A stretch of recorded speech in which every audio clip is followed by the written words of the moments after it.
আমরা এই তৃণমূল সরকারের শিক্ষা, দুর্নীতি, স্বাস্থ্য, কর্মসংস্থান, শিল্প সব তো জলাঞ্জলি দিয়েছে, ঠিক আছে মানছি। যার জন্য আমরা এত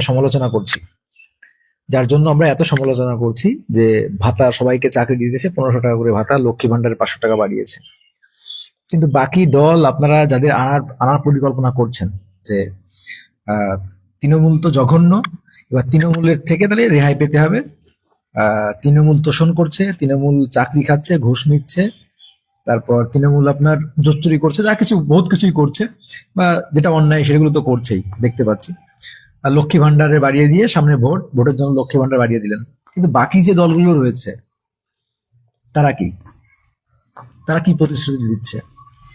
বিজেপি বলেছে আমরা ক্ষমতায় আসলে পরে 3000 টাকা দেবো। টিএমসি 1000 টাকা ছিল, 500 টাকা বাড়িয়েছে।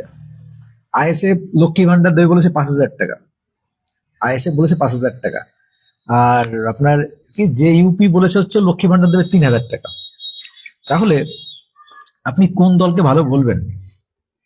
মানে এই যে ফ্রি রাজনীতি, এই যে আপনার সবাইকে মূর্খ করে রাখা, অশিক্ষিত করে রাখা, ভাতা দিয়ে রাখা, এখানে যখন বাজেটে এই যে 500 টাকা করে বাড়ানো হলো, এটা চরম নিন্দনীয়। কর্মসংস্থানের ব্যবস্থা নেই, কোনো শিল্পের ব্যবস্থা নেই, সবকিছু ঠিক আছে। তৃণমূল তো জঘন্য, জঘন্য থেকে জঘন্য। কিন্তু বাকি দলগুলো কি বলেছে যে না, আমরা এই লক্ষ্মী ভান্ডারের বদলে আমরা বাড়ি বাড়ি প্রত্যেকটা ছেলে মেয়ের কর্মসংস্থানের ব্যবস্থা করবো, আমরা শিল্পের ব্যবস্থা করবো? এই কথাগুলো কি বলেছে? আমি জানি এই কথাগুলো বলার পরে তো অন্য দলের আবার ইয়ে হয়ে যাবে, কিন্তু ভালো করে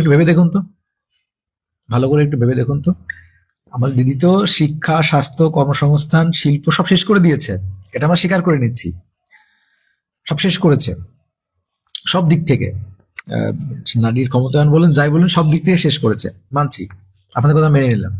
কিন্তু বাকি যে সমস্ত দলকে আপনারা ক্ষমতায়নের পরিকল্পনা করছেন, সেটা বিজেপি হোক, সিপিএমই হোক, কংগ্রেসই হোক, যাই হোক না কেন, আইএসএফ হোক, যে দলই হোক না কেন, টিএমসি 1500, বিজেপি আসলে 3000, আইএসএফ আসলে 5000, আর যে ইউপি আসলে পরে আপনার হচ্ছে হলো 3000।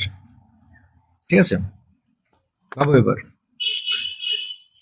কি বলছো? চুপ করে যাও, কেস হয়ে যাবে। হ্যাঁ, এটা তো হবে, সে তো জানি, ওটা তো জানি, ওটা জেনেই বলছি। জি, ওটা জেনেই বলছি। না, প্রশ্ন তো এটা।